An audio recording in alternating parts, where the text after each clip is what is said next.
Sainte Marie, Mère de Dieu, priez pour nos pauvres pécheurs, maintenant et à l'heure de notre mort, ainsi soit-il. Saint Joseph, priez pour nous. Saints anges gardiens, priez pour nous. Saint patron, priez pour nous. Au nom du Père et du Fils et du Saint-Esprit, ainsi soit-il. Voilà, je prends le grand écran.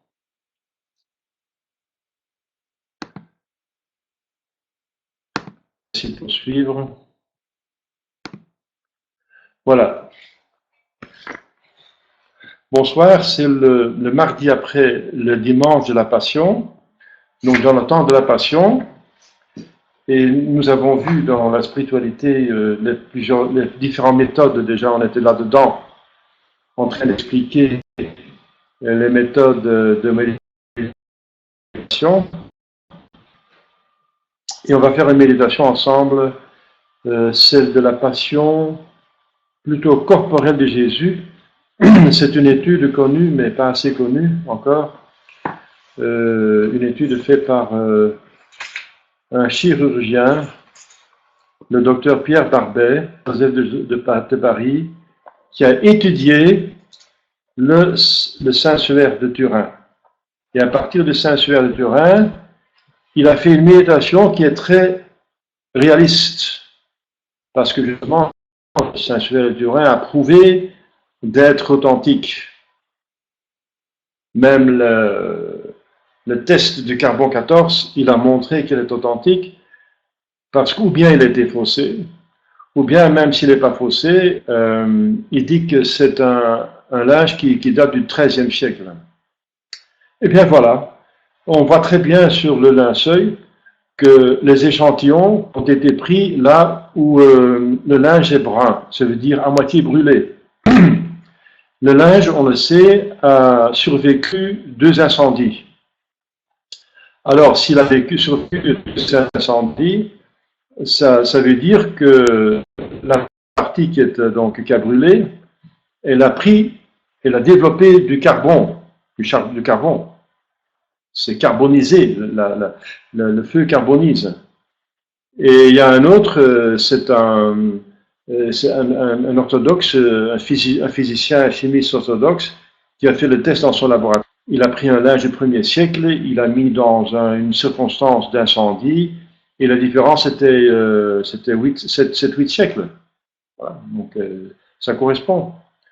Donc ce que le carbone 14 fait, c'est que c'est un tissu qui date du 1er siècle, mais qui a survécu plusieurs incendies, voilà, et c'est donne l'impression d'être du 13e. Donc, et tous les autres tests sont positifs, n'est-ce pas?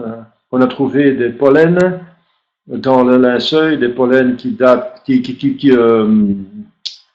proviennent de la Palestine, de la Turquie, de la France. Et c'est ce tour qu'il a fait. Le linceul a passé par Byzance, par Constantinople, où il était gardé, il a été mis en sécurité à cause de la menace de l'islam. Là, il était gardé comme quadruplon. On parle d'un quadruplon, c'est une image du Christ qui s'appelle quadruplon. Et le quadruplon, ça veut dire en grec, et même en latin, quattro, c'est même grec, c'est plié en 4. Quadruplon. Et il a été plié, donc qu'on voit seulement la tête et un petit peu de la buste de Jésus sur le linceul, parce qu'à l'époque, c'était pas possible de montrer la nudité. Le linceul montre la nudité, et on a caché la nudité, et on lui a montré seulement la face et un petit peu de la buste sur les quadruplons. Alors le linceul a été passé en France, parce que Byzance a été encore pris par les musulmans, et on sait qu'il est entré en possession d'un chevalier croisé, qui était parenté au chef qui était exécuté, brûlé vif pour plusieurs crimes, soi-disant des fausses accusations, pour la simple raison que le roi de France était jaloux sur la puissance et les richesses des croisés. de la donc des croisés, la chevalerie, donc des chevaliers moines. Et alors, il était accusé, par exemple, d'idolâtrie. Il adorait une tête avec 4 pattes. Eh bien, c'était le quadruplum, tout simplement. C'était probablement le quadruplum qui montrait la tête de Jésus avec ses cheveux qui donnaient l'impression d'être 4 pattes, si on veut, sur de mauvaise volonté. Donc, il adorait une image d'un faux Dieu, mais ce n'est pas l'image du faux Dieu, c'est l'image de Jésus-Christ. Donc, il n'adorait pas, il la vénérait, il adorait celui qui représentait. Alors, donc, ils ont trouvé, comme vous savez, plusieurs choses. Ils ont trouvé les détails de la flagellation qui correspond exactement avec le flagrum romain.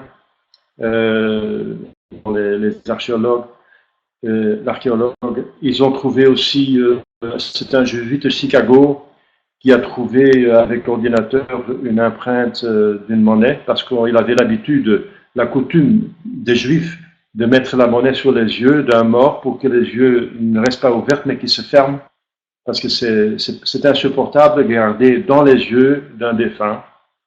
Les yeux sans vie, les yeux sont l'image de la fenêtre de l'âme et s'il n'y a plus d'âme, c'est très ennuyeux, c'est très désaliénant de regarder dans les yeux d'un mort. On fermait les yeux et pour que les yeux restent de terre cuite ou bien une monnaie. Alors on a trouvé l'empreinte de la monnaie qui avait marqué Tiberio Kaiser. Et cette monnaie était frappée entre 27 et 35 après Jésus-Christ. Donc effectivement, Jésus est mort en 33, donc ça correspond encore. Donc etc., vous connaissez ça. Donc certainement, et le sang, le groupe sanguin qui correspond exactement avec le miracle eucharistique de l'Anciano, A, B, positif, etc. C'est un groupe sanguin d'un sémite, de Palestine, etc. Donc on a trouvé tout ça. Donc le linceul est réaliste. Et Jésus donc a subi cette passion, elle a été écrite dans l'Évangile, donc le chirurgien va suivre bien sûr les Évangiles et le Saint-Suaire. Voilà, on va commencer. Donc avant de commencer, encore une petite remarque, c'est que comprendre la profondeur de la méditation, de la passion, il faut bien se mettre devant les yeux et devant l'esprit que celui qui souffre est une personne divine. Bien sûr, elle souffre dans sa nature humaine, mais c'est une personne divine. Dans sa nature divine, elle ne peut pas souffrir, mais elle souffre dans sa nature humaine. Et la nature humaine souffre totalement, parce qu'on pourrait dire, oui, mais Dieu, à l'intérieur, il console son humanité, son âme, comme il a soutenu Saint Laurent, par exemple, les martyrs, qui étaient tellement consolés à l'intérieur qu'ils ne sentaient plus les souffrances extérieures. Saint Laurent disait lors de son martyr, mais tourne-moi de l'autre côté, il était cuit sur un barbecue, sur une grille. Il était cuit, il disait, tournez-moi de l'autre côté parce que je suis déjà assez cuit d'un côté. Donc il se moquait du bourreau. Ça veut dire qu'il ne souffrait plus finalement. Il avait une consolation intérieure par la miséricorde de Dieu. Mais Dieu ne voulait pas cette miséricorde pour soi-même. Il a voulu une souffrance totale. Et c'est exprimé par cette prière où Jésus dit, mon Dieu, pourquoi vous m'avez délaissé? Ça veut dire que Dieu ne peut pas se délaisser en tant qu'être parce qu'il est Dieu, mais les consolations de Dieu l'ont délaissé. Les consolations. Il souffrait en corps et âme. Donc c'est important de savoir ça pour bien comprendre la souffrance de Jésus qui était très intense. Il avait un corps et une âme, surtout un corps qui n'était pas taré par les péchés originels. Il n'avait pas de péché originel, donc son corps était sensible, plus sensible que l'autre, qui est taré, qui est estompé par les péchés, par les générations qui ont fait n'importe quoi. Malheureusement, plus ou moins, n'est-ce pas, ça dépend de la génération. Il y a des personnes qui sont tarées, qui sont déformées, qui sont insensibles, moins sensibles, etc. La sensibilité, elle peut être endommagée par les péchés, qui sont des désordres. Donc Jésus avait un corps totalement en ordre.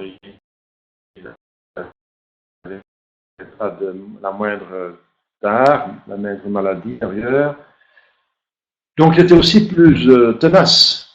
Il pouvait plus souffrir, plus. Il avait une santé extraordinaire à cause justement du manque du péché originel. Et aussi, il était plus sensible. Il sentait plus, il avait de possibilités de souffrir donc. Donc il faut tenir ça devant les yeux. Alors il a souffert pour moi, pour les péchés. Donc, que mauvais, combien mauvais est le péché. Et c'est la sainteté de Dieu qu'il exigeait, comme Dieu est saint, qu'il exige une telle réparation, une considération qu'on pourra tenir devant les yeux, surtout que c'est une personne divine qui souffre, et pour moi, pour me donner le ciel.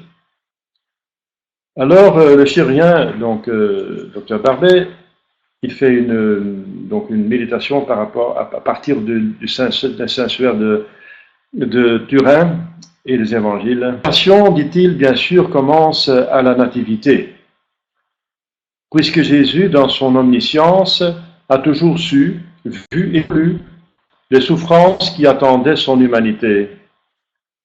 Le premier sang versé pour nous fut la circoncision, 8 jours après Noël. On peut déjà imaginer ce que doit être pour un homme la prévision exacte de son martyre. Et en théologien, je peux vous dire que ça remonte encore plus, ça remonte à sa conception. Parce qu'à sa conception, Jésus a directement reçu la science infuse, ainsi que la Sainte Vierge. Donc il savait déjà tout, ce qu'il devait savoir en tant que Dieu, il savait tout, de manière absolue. Mais en tant que prophète, dans son humanité, dans son âme, par la science infuse, il savait déjà tout ce qu'il devait savoir pour payer la dette. Donc il commençait à souffrir dès le premier instant de son existence, même dans le sein de la Sainte Vierge. Et il était avec toute conscience qu'il avait son intelligence, son corps pâle. Notre intelligence commence à fonctionner après notre naissance, après quelques années. Quand l'enfant commence à parler, c'est un signe que son intelligence commence à fonctionner. Mais Jésus ne devait pas attendre le développement de son cerveau, parce que je viens de dire, voilà, il avait la science infuse dans son âme, dans l'intelligence est fondamentalement dans l'âme.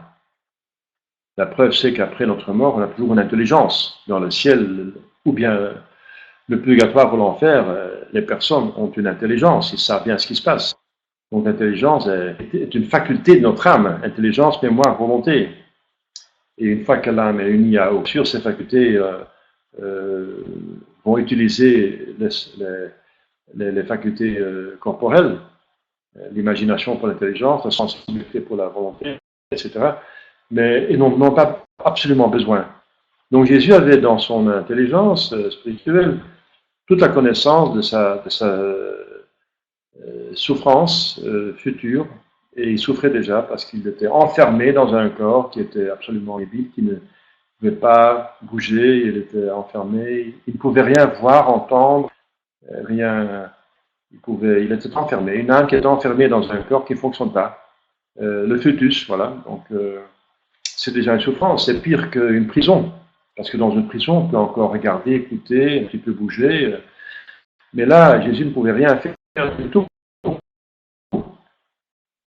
Donc sa souffrance commence là déjà, quoi qu'il avait la consolation d'être dans le cœur, sous le cœur de la Sainte Vierge. Mais il souffrait déjà par un emprisonnement d'une certaine physique. Mais la souffrance, donc l'effusion de sang, c'est curieux que ce docteur a écrit cette méditation le jour de la circoncision en 1940. Voilà. C'est encore pas du hasard. En fait, c'est à Gethsémani que va commencer l'Holocauste. L'Holocauste, c'est le sacrifice total. il a déjà souffert pendant sa vie. Il a été, il devait s'enfuir en Égypte lors de quand il était jeune. Enfin, il devait être né. Il a été méprisé par les pharisiens, par son peuple. Il a été trahi par Judas, etc. Il a été le refuse justement, le refuse surtout pendant 3 ans de ces années de sa vie publique, ça l'a fait souffrir de voir que les personnes pour lesquelles il est venu pour les sauver, il avait tout ce qu'il faut pour les sauver, qu'ils refusent la rédemption, ils refusent le salut. Mais c'est à Gethsémani, donc le jardin des Oliviers, que commence l'Holocauste. Jésus ayant fait manger aux siens sa chair et boire son sang, les entraîne à la nuit dans ce clos d'olivier dont ils ont l'habitude. Il les laisse camper près de l'entrée, emmène un peu plus loin ses 3 intimes et s'en écarte à un jet de pierre pour se préparer en priant. Même a envoyé le traître de Cariote, Judas de Cariote, Quod facis factitius, ce que tu fais, fais-le vite. Jean 13. Il a hâte d'en finir et il le veut. Mais comme il a revêtu en s'incarnant cette forme d'esclave qu'est notre humanité, celle-ci se révolte et c'est toute la tragédie d'une lutte entre sa volonté et la nature humaine. Cepit pavere et tedere. Il commença à 100 cœur et de l'abattement. Marc 14. Cette coupe qu'il lui faut boire, elle contient 2 amertumes. Tout d'abord, les péchés des hommes qu'il doit assumer, lui, le juste, le saint des saints, pour racheter ses frères, et c'est sans doute une épreuve que nous ne pouvons pas imaginer, parce que les plus saints d'entre nous sont ceux qui, le plus souvent, sentent leur indignité et leur infamie. Peut-être comprenons-nous mieux la prévision, la prédégustation des tortures physiques qu'il subit déjà en pensée. Pourtant, nous n'avons expérimenté que le frisson rétrospectif, nous, pas les souffrances à venir. Quelque chose d'indicible. Pater si vis transfercalicem istum ame, verum tamen non mea voluntas setuafia. Père, si vous le voulez, éloignez de moi ce calice, cependant que ce ne soit pas ma volonté, mais la vôtre qui se fasse. Jésus souffre pas seulement de voir les péchés, mais surtout de voir des pécheurs qui ne vont pas profiter de ces souffrances. Il y a pour un certain nombre de personnes ces souffrances. Et c'est encore le pire. C'est comme une certaine manière que l'enfer prendra la victoire. Vous savez que l'homme, que c'est un Dieu dans son amour. Il va encore vaincre, bien sûr, il va reprendre sa gloire par la justice. Dans l'enfer, Jésus est dans l'enfer avec sa justice. Mais il préfère la gloire de sa miséricorde à la gloire de sa justice. Il préfère. Donc ça le fait souffrir de voir des hommes qui vont se damner quand même, malgré qu'il a fait tout ce qu'il peut pour les sauver. Tout était là. Que pas ma volonté, mais la vôtre se fasse. C'est son humanité qui parle. Jésus a donc une fois il peut agir en homme, autrefois en Dieu. Maintenant, il parle en homme. Mais quand il dit Lazare sort, il parle en Dieu parce que seul Dieu peut ressusciter des morts. Son humanité qui se soumet, car sa divinité sait ce qu'elle veut de toute éternité. L'homme est dans une impasse. Ces 3 fidèles sont endormis. Chapitre 22. Pauvres hommes. La lutte est épouvantable. Un ange vient le réconforter, mais en même temps, semble-t-il, recevoir son acceptation. Et factus est agonia, prolixius orabat, et factus est sudor eius sicut gute sanguinis decurrentis in terra. Et se trouvant en agonie, il priait plus instamment, et sa sueur devint comme des caillots de sang roulant jusque par terre.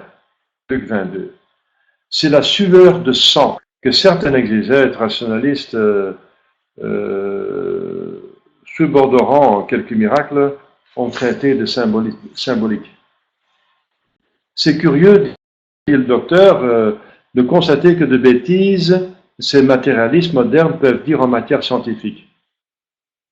Remarquons que le seul évangéliste qui est un médecin, Saint Luc. Et notre vénéré confrère, Luc, Medicus Carissimus, le médecin très aimé, dit Saint Paul dans les Colossiens 4, le fait avec la précision, la concision d'un bon clinicien. L'hématidrose est un phénomène très rare mais bien décrit. Elle se produit, comme l'écrit le docteur Lebec, dans des conditions tout à fait spéciales. Une grande débilité physique accompagnée d'un ébranlement moral suite d'une émotion profonde et d'une grande peur.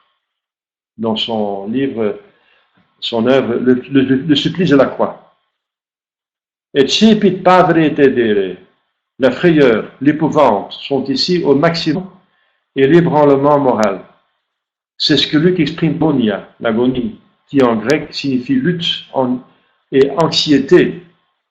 Et sa sueur devint comme des caillots de sang roulant jusque par terre. Eh bien, le phénomène, c'est une vasodilatation intense des capillaires sous-cutanés qui se rompent au contact des cul-de-sac de millions de glandes sudoripares. Alors, qu'est-ce que ça veut dire en normal? C'est une vasodilatation, ça veut dire que le vase, que les artères se dilatent, deviennent plus larges, qui sont capillaires, ça veut dire très très petites, sous-cutanées, juste en dessous de la peau, et qui rompent en contact avec des queues de 5 millions de glandes sudoripaires, ça veut dire avec les glandes qui produisent la sueur. Donc ils les rompent, ils se rompent. Donc le sang sort et entre dans les glandes sudoripares. Donc quand il va transpirer, il mélanger avec du sang. Donc le sang se mêle à la sueur et se coagule sur la peau après exsudation. Et ce mélange de sueur et de caillots se rassemble et coule sur tout le corps en quantité suffisante pour tomber sur le sol. Notez que cette hémorragie microscopique se produit dans toute la peau, qui est déjà ainsi lésée dans son ensemble, en quelque sorte endolorie, attendrie pour tous les coups futurs. Pensez à la flagellation du lendemain, et même le soir, il va recevoir des coups. Voilà, donc l'hématidrose, et ça montre une grande ébranlement moral, une émotion profonde, une grande peur. Jésus a transpiré de la sueur avec du sang. Ça montre la véhémence de son émotion et de la passion qu'il envisage dans les détails. Voici Judas et les valets du Sanhédrin, armés de glaives et de bâtons, lanternes et de cordes. Il y a là aussi la cohorte des soldats du temple commandés par leur tribun. On s'est bien gardé d'alerter les Romains et la cohorte de l'Antonia. Leur tour ne viendra que lorsque les Juifs, ayant prononcé leur sentence, tâcheront de la faire entériner par le procurateur, parce qu'ils n'ont plus le droit de mettre à mort par l'occupation romaine. Il va passer par les Romains. Jésus se met en avant. Un mot de lui suffit à renverser ses agresseurs, manifestation de son pouvoir qui fait sentir avant qu'ils s'abandonnent à la volonté divine. C'est encore un moyen pour les convertir, pour les arrêter, parce qu'ils vont pécher mortellement. Ils pêchent mortellement en faisant ce crime. Le brave Pierre en a profité pour amputer l'oreille de Malchus, et miracle dernier, Jésus l'a ressoudé. Il donne l'exemple d'aimer vos ennemis, faites du bien à ceux qui vous font du mal.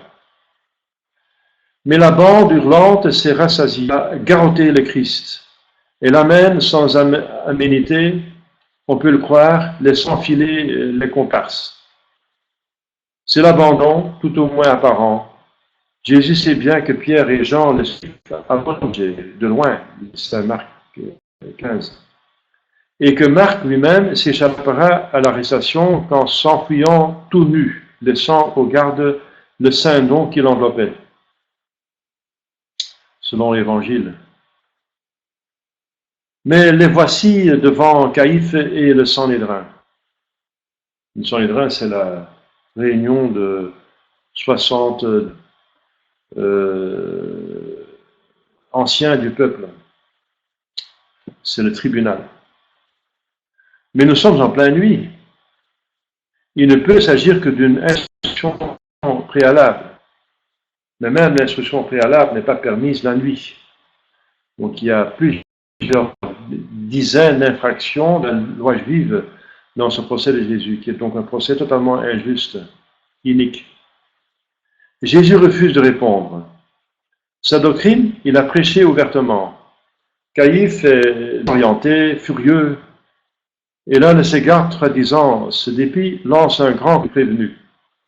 Sic respondes pontifici. Est-ce ainsi que tu réponds, grand prêtre? Jean 18. Ceci n'est rien. Il faut attendre le matin pour une audition de témoins. Jésus est entraîné hors de la salle, dans la cour. Il voit Pierre, qu'il a renié par 3 fois. Et d'un regard, il lui pardonne. On le traîne dans quelques salles basses et la canaille des valets va s'en donner à cœur joie contre ce faux prophète qui tout à l'heure encore les a jetés à terre par on ne sait quelle sorcellerie. On l'accable de giflets et de coups de poing. On lui crache au visage. Et puisqu'aussi bien qu'il n'y a pas moyen de dormir, on va s'amuser un peu. Un voile sur sa tête, et chacun y va de son coup. Les soufflets retentissent, et ces brutes ont la main lourde. Prophétise, dis-nous, Christ, qui t'a frappé? Luc 22.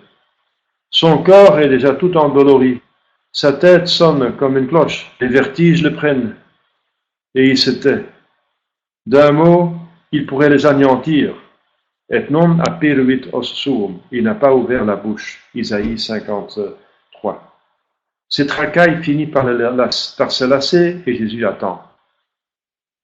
Au jour deuxième audience, défilé lamentable de faux témoins qui ne prouvent rien. Il faut qu'il se condamne lui-même en affirmant sa filiation divine. Et ce bas histrion de Caïphe proclame le blasphème en déchirant ses vêtements. Il affirme sa filiation divine. Tu le dis. Le Fils de Dieu vivant, et je vais revenir sur les nuées. Blasphème. Un homme qui sait Dieu. Il n'y a plus qu'à obtenir de Rome la condamnation à mort qu'elle s'est réservée dans ce pays de protectorat. Jésus, déjà harassé de fatigue et tout moulu du cou, va être traîné à l'autre bout de Jérusalem, dans la ville haute, à la tour Antonia, sorte de citadelle, d'où la majesté romaine assure l'ordre dans la cité trop effervescente à son gré. La gloire de Rome est représentée par un malheureux fonctionnaire, un petit Romain de la classe des chevaliers, parvenu trop heureux d'exercer ce commandement, pourtant difficile, sur un peuple fanatique, hostile et hypocrite. Pilate est très soucieux de garder sa place, mais il est coincé entre les ordres impératifs de la métropole et le mené sournoise de ces Juifs souvent bien en cours après les empereurs. En résumé, c'est un pauvre homme. Il n'a qu'une religion, s'il en a une, et celle du Divus Caesar, le divin empereur. C'est le produit médiocre de la civilisation barbare, de la culture matérialiste. Mais comment trop lui en vouloir? Il est ce qu'on l'a fait. La vie d'un homme a pour lui peu de prix, surtout si ce n'est pas un citoyen romain. La pitié ne lui a pas été enseignée et ne connaît qu'un devoir, maintenir l'ordre. Il se figure à Rome que c'est commode. Tous ces juifs querelleurs, menteurs, superstitieux, avec tous leurs tabous et leur manie de se laver, leur servilité et leur insolence, et ces lâches dénonciations au ministère contre un administrateur colonial qui agit de son mieux, tout cela le dégoûte. Il les méprise et il les craint. Jésus, tout au contraire, dans quel état, pourtant, paraît-il devant lui, couvert d'échymoses et de crachats, Jésus lui en impose et lui est sympathique. Il va faire tout ce qu'il peut pour le tirer des griffes de ses énergumènes. Et querebat dimitere illum. Pilate cherchait à le délivrer. Jean 19. Jésus, se dit-il, est galiléen. Galiléen. Passons-le à cette vieille canaille d'Hérode qui joue les roitelets nègres et se prend pour quelqu'un. Luc 23. Parce que Hérode, justement, était responsable de Galilée, la Galilée. Mais Jésus méprise ce renard et ne lui répond mot. Le voici revenu avec la toube qui hurle ces insupportables pharisiens qui pillaient sur un ton suraigu en agitant leur barbiche.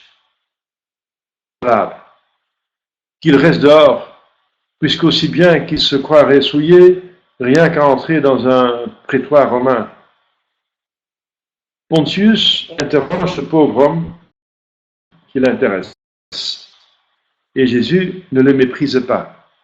Il a pitié de son ignorance invincible. Il lui répond avec douceur et tente même de l'instruire. Ah, songe Pilate, s'il n'y avait que cette canaille qui hurle dehors, une bonne sortie de la cohorte ferait vite cum gladio, le glaive en main, les plus braillards, et s'égailler les autres. Il n'y a pas si longtemps que j'ai fait massacrer dans le temple quelques Galiléens un peu trop excités. Oui, mais ces Sanhédrites sournois commencent à insinuer que je ne suis pas l'ami de César, et avec ça, il n'y a pas à plaisanter. Et puis, que signifient toutes ces histoires de rois de Juifs, de fils de Dieu et de Messie? Si Pilate avait lu les Écritures, peut-être serait-il un autre Nicodème, car Nicodème aussi était un lâche, mais c'est la lâcheté qui va rompre les... Cet homme est bien injuste, je ne trouve pas de faute, je le fais flageller. Quelle logique!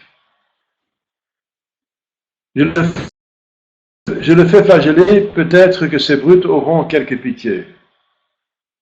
Donc c'est curieux que un juge considère quelqu'un comme innocent et le fait flageller pour calmer la meute. Mais moi aussi je suis un lâche, car si je m'attarde à plaider pour ce quirite lamentable, douleur. Tunc ergo apprehendit Pilatus Iesum et flagellavit. Alors Pilate fait saisir Jésus et le fit flageller.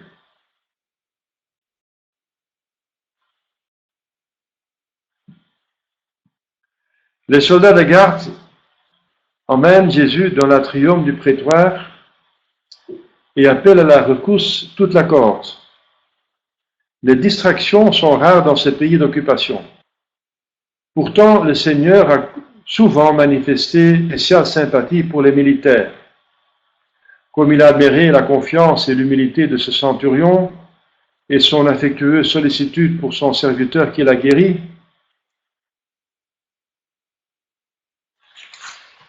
et tout à l'heure, ce sera le centre centurion de garde au calvaire qui, le premier, proclamera sa divinité.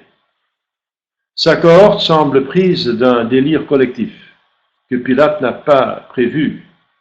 Satan est là, qui leur souffle la haine. Mais il suffit, plus de discours, rien que des coups. Tâchons d'aller jusqu'au bout. Il le déshabille, il attache tout nu à une colonne de l'atrium. Les bras sont tirés en l'air et les poignets liés en haut du fût. La flagellation se fait avec des lanières multiples, sur lesquelles sont fixées, à quelque distance de l'extrémité libre, 2 balles de plomb ou des pistolets. C'est le flagrum romain. C'est du moins à ce genre de flagrum que répondent les stigmates du saint linceul. Le nombre de coups est fixé à 39 par la loi hébraïque, mais les bourreaux sont des légionnaires déchaînés syncopes. En fait, les traces du linceul sont innombrables et la plupart sur la face postérieure. Le devant du corps est contre la colonne.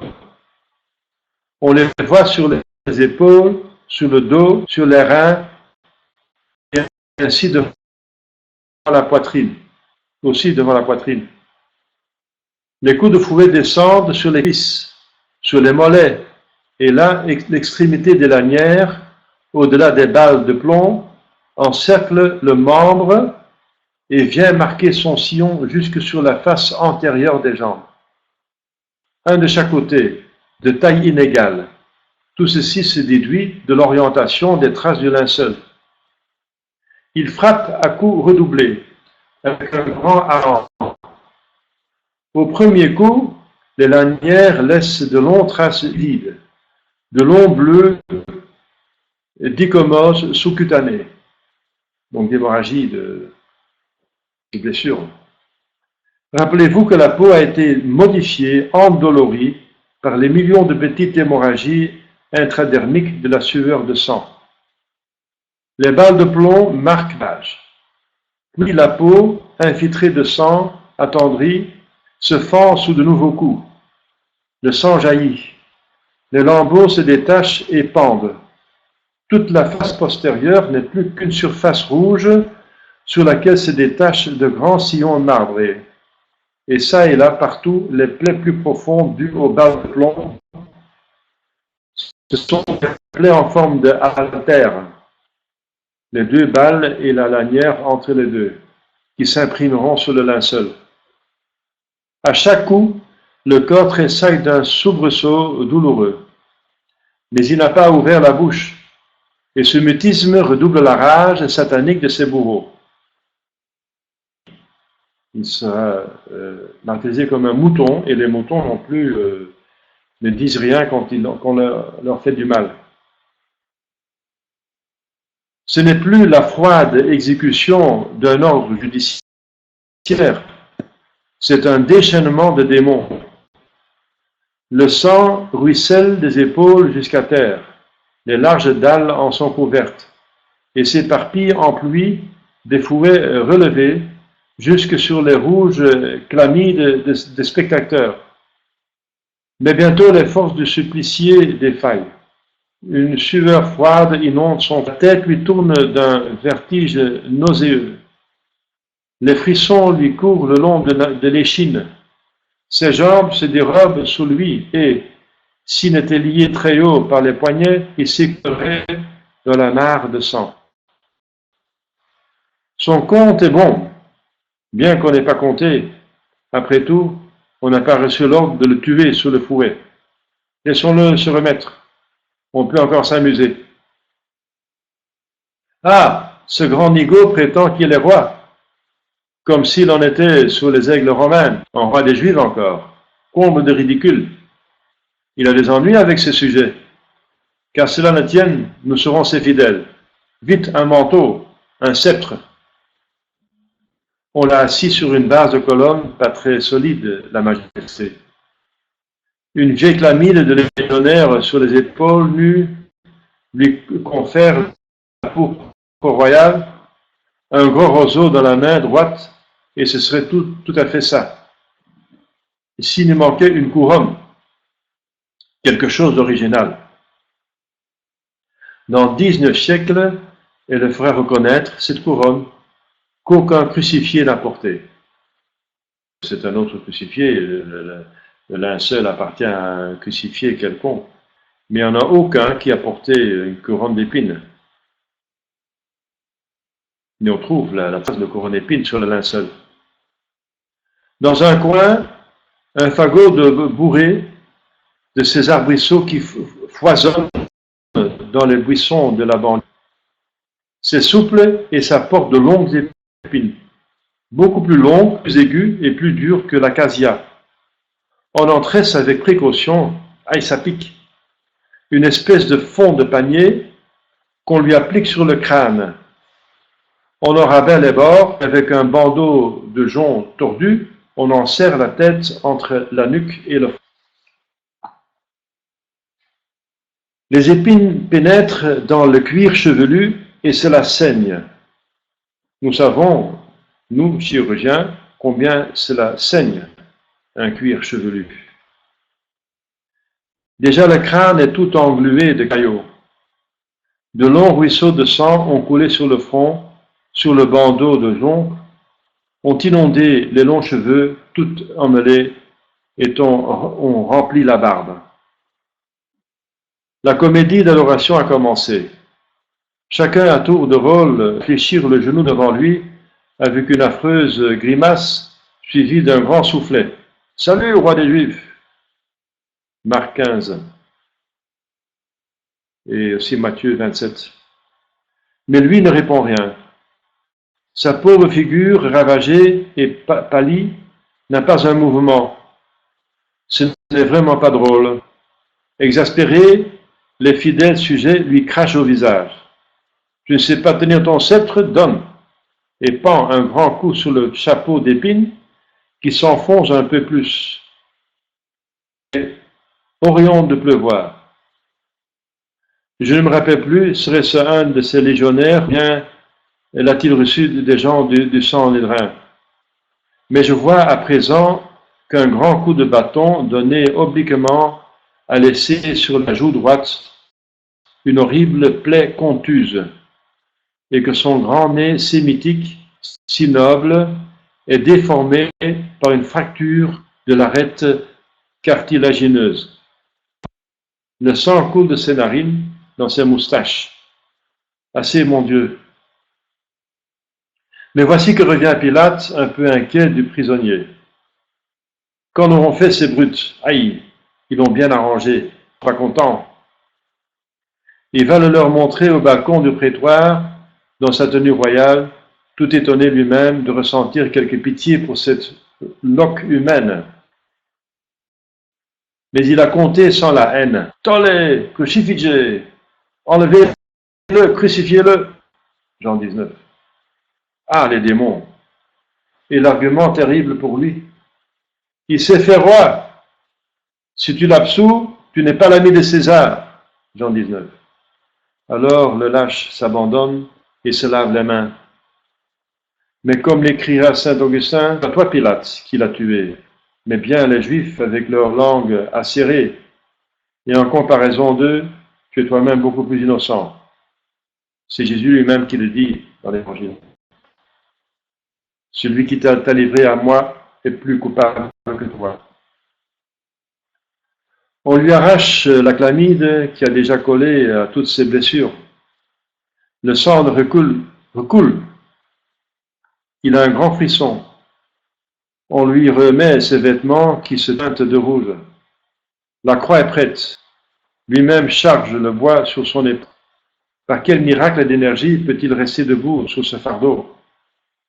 Ce n'est en réalité pas toute la croix, mais seulement la grosse poutre horizontale, le patibulum, qui doit porter jusqu'au Golgotha. Et cela pèse encore près de 50 kilos. Le pied vertical, le stipes, est déjà planté au calvaire. Celui-là, il pèse 70, 80. Donc il porte, selon le Saint-Suaire, une poutre de 50 kilos. Et s'il aurait porté toute la croix, ce serait plus que 100 kilos, c'est pas pour un homme déjà totalement épuisé.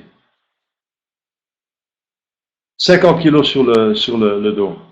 Le dos déjà sacré. Et la marche commence. Pieds nus, bien sûr, dans les rues au sol raboteux, semées de cailloux. Les soldats tirent sur les cordes qui le lient, soucieux de savoir s'il ira jusqu'au bout. 2 larrons le suivent en même équipage. La route, heureusement, n'est pas très longue, environ 600 mètres, et la colline du Calvaire est presque en dehors de la porte d'Éphraïm.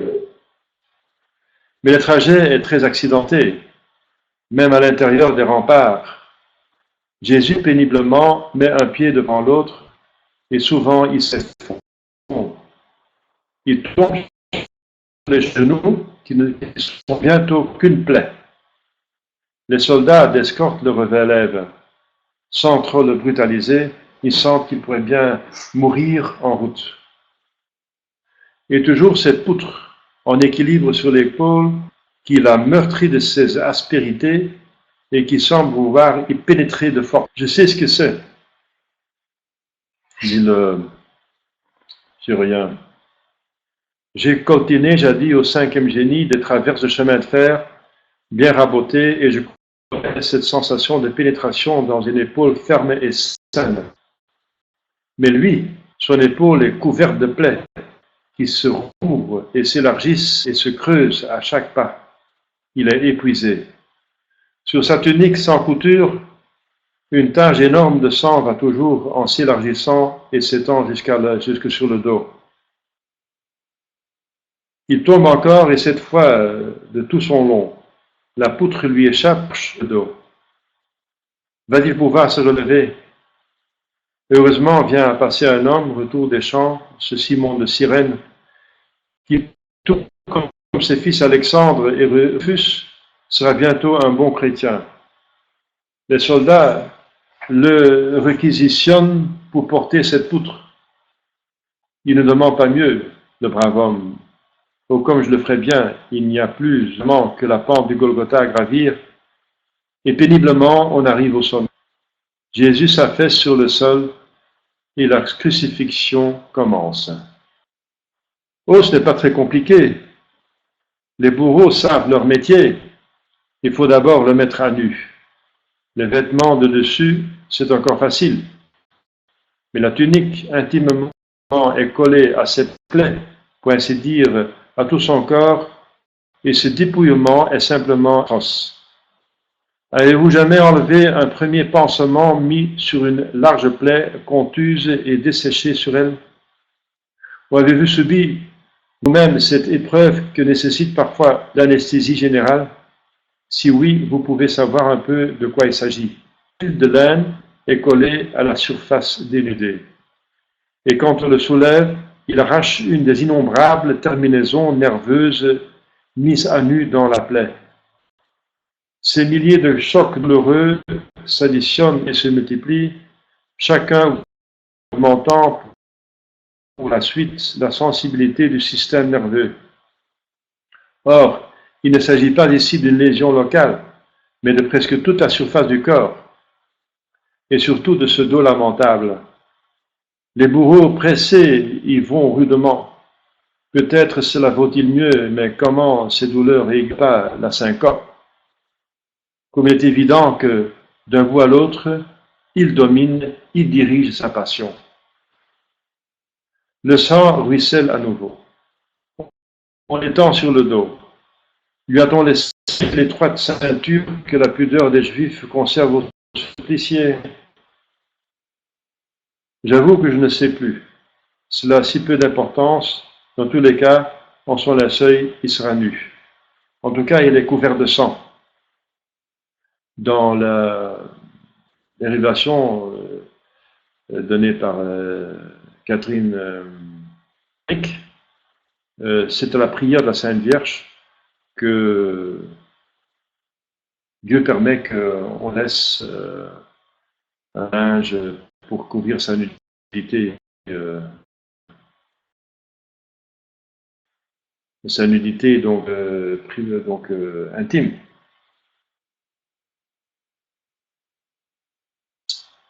En plus de preuves, j'ai moi-même une relique, un petit morceau de ce linge. Donc avec un certificat d'un évêque, l'évêque de Gand. Donc ce linge a été gardé par la Sainte, heureusement pour vous. Dans tous les cas, en son linceul, il sera nu. Les plaies de son dos, les cuisses et les mollets s'incrustent de poussière et de menu gravier. On l'a mis au pied du stipès, les épaules couchées sur le patibulum. Les bourreaux prennent les mesures. Un coup de tarière pour amorcer les trous des clous, et l'horrible chose commence. Une aide allonge l'un des bras, la paume en haut. Le bourreau prend son clou, un clou pointu et carré qui, près de sa grosse tête, est large de 8 millimètres. Il le pique sur le poignet, dans ce pli intérieur qu'il connaît d'expérience. Un seul coup de son gros marteau, le clou est déjà fixé dans le bois, où quelques pampans énergiques le fixent solidement. Jésus n'a pas crié, mais son visage horriblement s'est contracté. Mais surtout, j'ai vu au même instant son d'un mouvement violent, impérieux, se mettre en opposition dans la paume. Son nerf médian a été touché. Mais alors, je ressens ce qu'il a éprouvé. Une douleur indicible, fulgurante, qui s'est éparpillée dans ses doigts, a jailli comme un trait de feu jusqu'à son épaule et éclaté dans son cerveau. C'est la douleur la plus insupportable qu'un homme puisse éprouver, celle que donne la blessure des gros troncs nerveux. Presque toujours, elle entraîne la syncope et c'est heureux. Jésus n'a pas voulu perdre conscience. Encore, si le nerf était entièrement... Mais non, j'en ai l'expérience, il n'est que partiellement détruit. La plaie du tronc nerveux reste en contact avec ce clou. Et sur lui, tout à l'heure, quand le corps sera suspendu, il sera fortement tendu comme une corde à violon sur son chevalet. Et il vibrera à chaque secousse, à chaque mouvement, réveillant la douleur horrible. Il en a pour 3 heures. Il a été cloué donc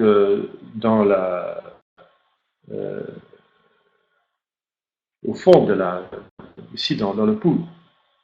Parce qu'ici, il y a de la chair et ça ne peut pas tenir à chaque côté, il y avait une force de 70 kg qui tire en biais comme ça. Donc ça ne peut pas tenir, la chair ne peut pas tenir. Mais ici ça tient parce que il y a un trou ici, et ici il y a le nerf médian, et ici c'est en dessous des ossements, et ça peut tenir encore, bien qu'il a été couvé ici. Donc dans la racine de la main. Donc sa main a été clovée, ça veut dire la racine de la main a été clovée.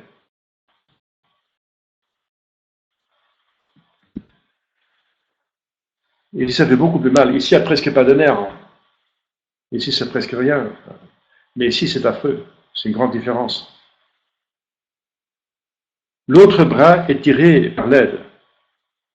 Sainte Catherine va dire qu'ils sont trompés un petit peu et que donc pour le mettre à la hauteur du clou, il tire et il disloque. Le même geste se répète et la même douleur. Mais cette fois-ci, songez-y bien, il sait ce qu'il attend. Il est maintenant fixé sur le patibulum. Il suit étroitement des 2 épaules et des 2 bras. Il a déjà forme de croix, comme il est grand. Allons debout. Le bourreau et son aide empoignent les bouts de la poutre et puis, le reculant, l'adossent au poteau.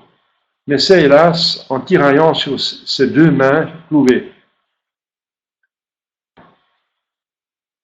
D'un grand effort, à bout de bras, mais le stipès n'est pas très haut. Rapidement, car c'est bien lourd. Ils accrochent d'un geste à droite le patibulum en cipes. À son sommet, quelques clous fixent le titulus écrit en 3 langues. Le corps tirant sur les bras, qui s'allonge oblique, c'est un peu affaissé. Les épaules blessées par les fouets et par le portement de croix ont raclé douloureusement le rude bois. La nuque l'a heurté en passant, pour s'arrêter un peu plus en haut du pieu. Les pointes acérées du grand chapeau d'épines ont déchiré le crâne encore plus profond. Sa pauvre tête penche en avant, car l'épaisseur de sa couronne l'empêche de reposer sur le bois. Chaque fois qu'il la redresse, il en réveille les piqûres. Le corps pendant, c'est soutenu que par les clous plantés carpe. Ah, c'est médian. Il pourrait tenir sans rien d'autre. Le corps ne se déplace que pas en avant. Mais la règle est de fixer les pieds. Pour ceux, pas besoin de console. Dans le seul, on voit qu'il était cloué contre le bois, mais sans console. On fléchit les genoux et on étend les pieds à plat sur le bois du stipes. Pourquoi? Puisque c'est inutile donné à faire. Ce n'est certes pas pour soulager la peine du crucifié. Le pied gauche à plat sur la croix. D'un seul coup de marteau, le clou s'enfonce en son milieu, entre les deuxième et troisième métatarsiens. L'aide fléchit aussi l'autre genou, le bourreau ramenant le pied gauche devant le droit, que l'aide tient à plat. D'un second coup, au même endroit, il perfore ce pied. Tout cela est facile, et puis, un grand coup, le clou est poussé dans le bois. Ici, merci mon Dieu, rien qu'une douleur bien banale, mais le supplice à peine a commencé. À 2 hommes, tout le travail n'a guère duré plus que de 2 minutes, et les plaies ont fort peu saigné. On s'affaire alors auprès de 2 larrons, et les 3 gibets sont mis face à la ville déicide. N'écoutons pas tous les Juifs triomphants qui insultent à sa douleur. Il leur a déjà pardonné, car ils ne savent ce qu'ils font. Jésus, d'abord, s'est affaissé. Après tant de tortures, pour un corps épuisé, cette immobilité semble presque un repos. Incident avec une baisse de sa résistance vitale. Mais il a soif. Ah, il ne l'a pas encore dit. Avant de se coucher sous la poutre, il a refusé la potion analgésique, vin mélangé de myrrhe et de fiel, que préparent les charitables femmes de Jérusalem. Sa souffrance, il l'a vue entière. Il sait qu'il la dominera. Il a soif. Oui, adhesit lingua mea faucibus meis. Ma langue a adhéré à mon palais. Psaume 21. Il n'a rien bu ni rien mangé depuis hier au midi. Sa sueur de Gethsémani, toutes ses fatigues, la grosse hémorragie du prétoire et les autres, et même ce peu qui coule de ses plaies, tout cela lui a soustrait une bonne partie de sa masse sanguine. Il a soif. Ses traits sont tirés, sa figure hâve est sillonnée de sang qui se coagule partout. Sa bouche est entr'ouverte et sa lèvre inférieure déjà commence à pendre. Un peu de salive coule dans sa barbe, mêlée au sang issu de son nez écrasé. Sa gorge est sèche et embrasée, mais il ne peut plus déglutir. Il a soif. Dans cette face tuméfiée, toute sanglante et déformée, vaut des enfants des hommes. Vermis sum et non homo. Je suis un ver de terre et non un homme. Psaume 21.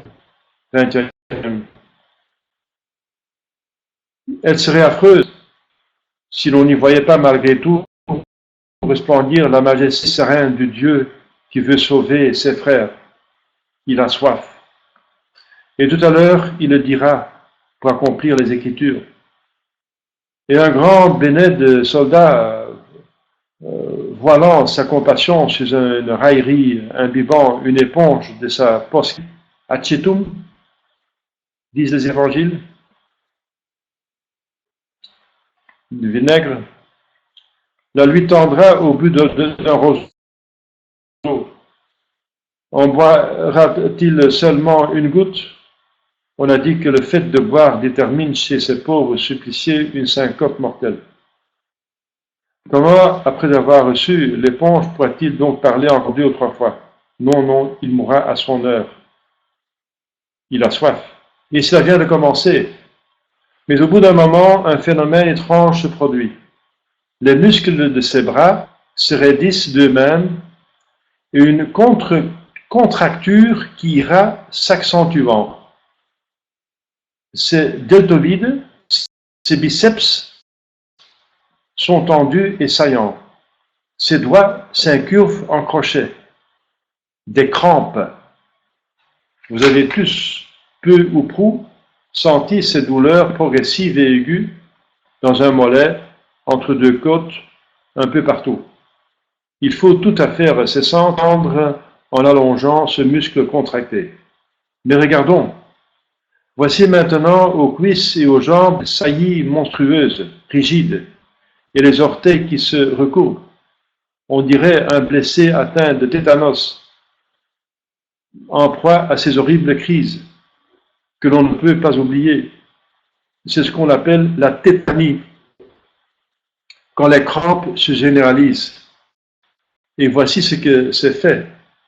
Les muscles du ventre se raidissent en vagues figées, puis les muscles du cou et les muscles respiratoires.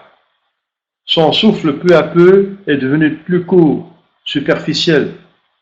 Ses côtes déjà soulevées par la traction des bras se sont encore surélevées. L'épigastre se creuse les salières au-dessus des clavicules. L'air entre en sifflant, mais ne sort presque plus.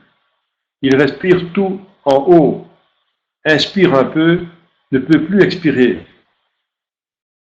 Il a soif d'air. C'est comme une emphysémateux en plein crise d'asthme. Sa figure pâle a peu à peu rougi. Elle a passé au violet pourpre et puis au bleu. Il asphyxie. Ses poumons gorgés d'air ne peuvent plus se vider. Son front est couvert de sueur. Exorbité chavire. Quelle atroce douleur doit marteler son crâne. Il va mourir. Et bien tant mieux, n'a-t-il donc pas assez souffert. Mais non, son heure n'est pas encore venue. Ni la soif, ni l'hémorragie, ni l'asphyxie, ni la douleur n'auront raison du Dieu sauveur, et s'il meurt avec ces symptômes, il ne mourra vraiment que parce qu'il le veut.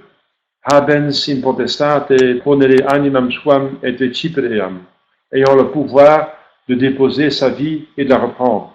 Jean 10. Et c'est ainsi qu'il ressuscitera. Que se passe-t-il donc? Lentement, d'un effort surhumain, il a pris pour appui sur le cou de ses pieds, oui, sur ses pieds. Les couches des pieds et les genoux s'étendent peu à peu et le corps, par à-coups, remonte, soulageant la traction des bras. Ces tractions qui étaient plus de 90 kg sur chaque main. Voici que de lui-même, le phénomène diminue, la tétanie régresse, les muscles se détendent, tout au moins ceux de la poitrine. La respiration devient plus ample et redescend. Les poumons dégorgent et bientôt la figure a repris sa pâleur d'avant. Pourquoi tout cet effort? C'est qu'il veut nous parler. Pater demite illis. Mon Père, pardonnez-leur. Luc 23. Ah oui, il nous pardonne, à nous qui sommes ses bourreaux. Mais au bout d'un instant, son corps commence à redescendre et la tétanie va reprendre. Et chaque fois qu'il parlera, nous avons retenu au moins 7 de ces phrases, et chaque fois il voudra respirer, il lui faudra se redresser pour retrouver son souffle, et se tenant debout sur le clou de ses pieds. Et chaque mouvement retentit dans ses mains en douleur indicible par les nerfs médians qui sont à chaque fois touchés. C'est l'asphyxie périodique du malheureux qu'on étrangle et qu'on laisse reprendre vie pour l'étouffer plusieurs fois. À cette asphyxie, il ne peut échapper, pour un moment, qu'au prix de souffrances atroces et par un acte volontaire. Et cela va durer 3 heures. Mais mourez donc, mon Dieu. Je suis là, au pied de la croix, avec sa mère et Jean et les femmes qui le servaient. Le centurion, un peu à part, observe avec une attention déjà respectueuse. Entre deux asphyxies, il se dresse et il parle. Fils, voici votre mère, Jean 19. Ah oui, chère maman, qui depuis ce jour-là nous avait adoptés. Un peu plus tard, ce pauvre bougre de larron s'est fait ouvrir le paradis.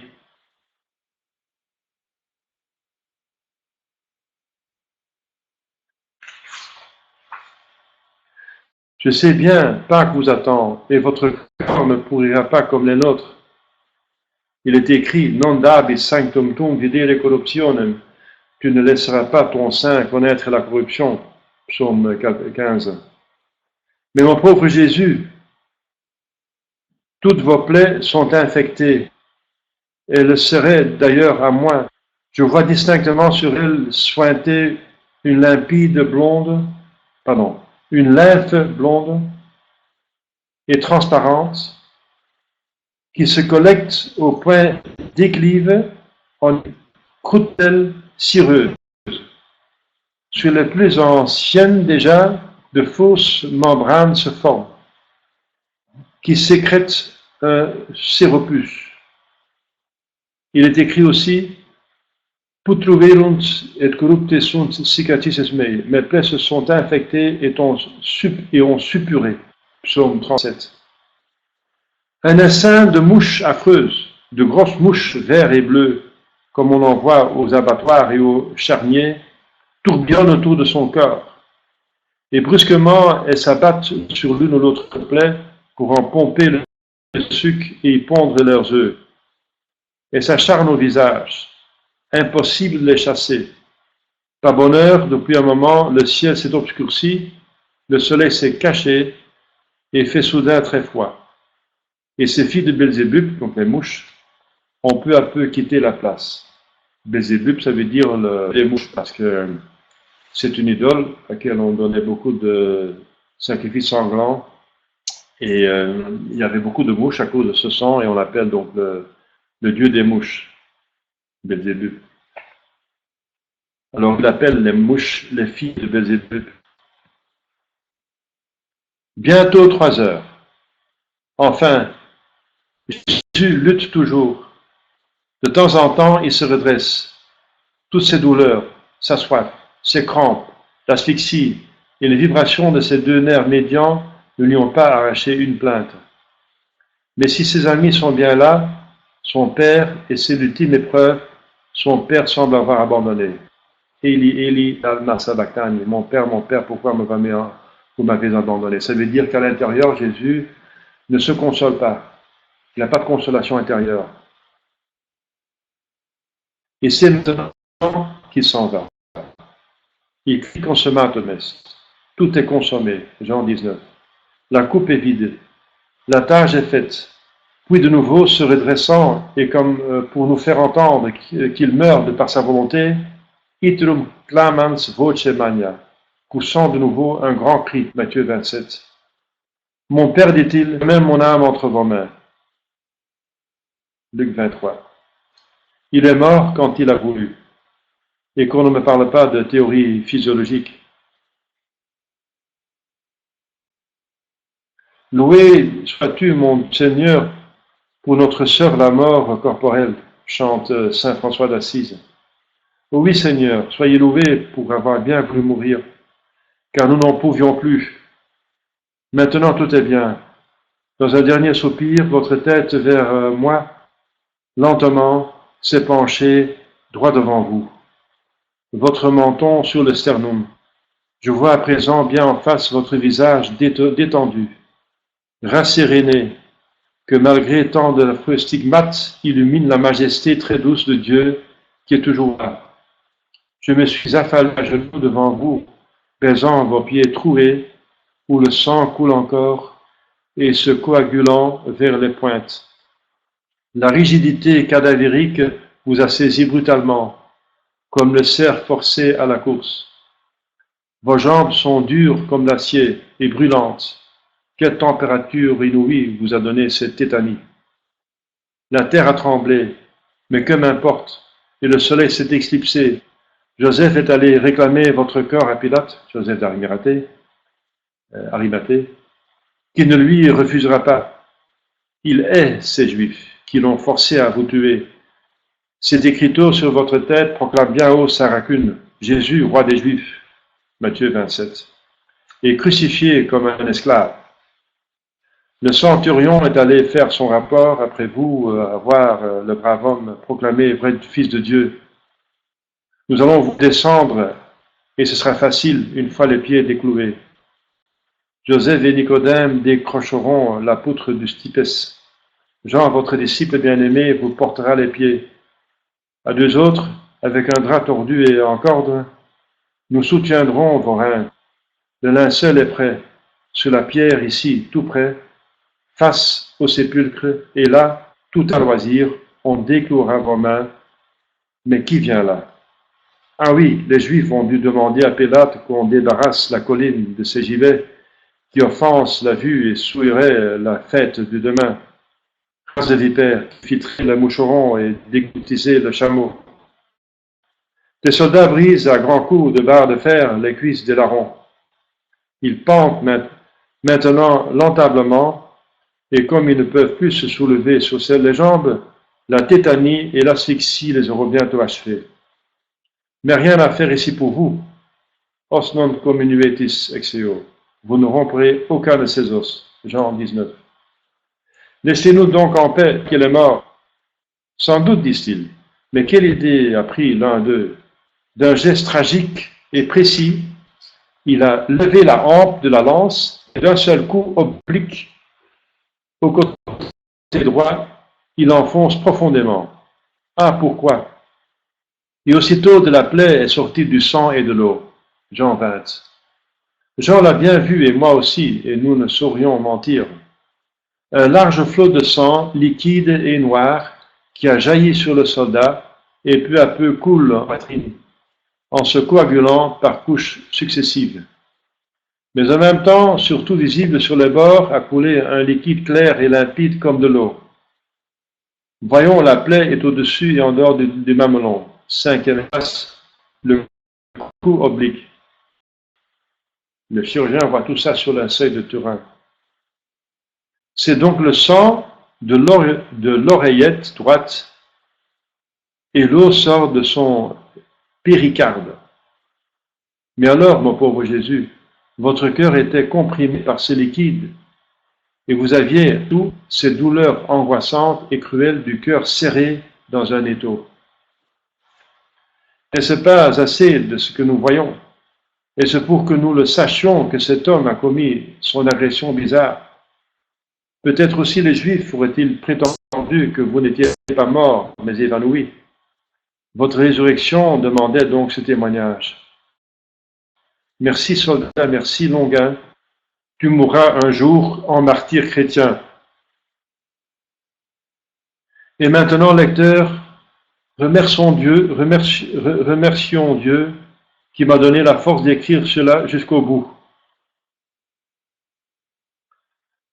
Non pas sans larmes, ces douleurs effroyables, nous avons vécu en lui, il les a toute sa vie prévues, préméditées, voulues, dans son amour, pour acheter toutes nos fautes, Oblatos escuia ipse voluit. Il a été livré parce qu'il a voulu lui-même. Isaïe 53. Il a dirigé toute sa passion sans éviter une torture, en acceptant ses conséquences physiologiques, mais sans être dominé par elles. Il est mort quand et comme et parce qu'il a voulu. Jésus est en agonie jusqu'à la fin des temps. Il est juste, il est bon de souffrir avec lui et le remercier quand il nous envoie la douleur de nous associer à la sienne. Il nous faut achever, comme écrit saint Paul, ce qui manque à la passion du Christ, et avec Marie, sa mère et notre mère, accepter joyeusement notre compassion. Ah, ô Jésus, qui n'avez pas eu pitié de vous-même, qui est Dieu, ayez pitié de moi, qui suis un pécheur. Voilà le récit du docteur Barbet, qui est une belle méditation. Et je répète, il faut tenir devant les yeux que la personne est divine et qu'elle souffre dans son humanité. Elle est homme comme nous. Et par sa divinité, elle va mériter infiniment. Et considérer quelle souffrance il faut pour racheter le pécheur, quelle est la... S'il faut une telle souffrance, combien mauvais est le péché, mes péchés, à moi. Que c'est pour moi qu'il souffre. Et c'est pour me concilier à Dieu, c'est dû à la majesté divine. Quelle majesté divine qu'elle existe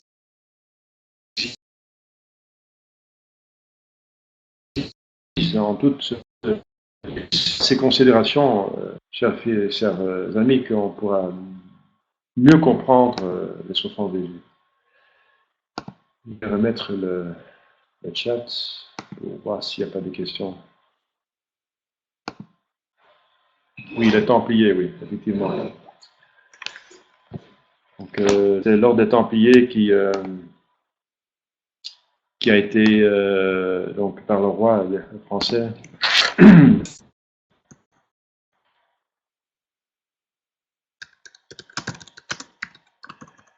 Le chef a été mis à mort. L'ordre du Temple.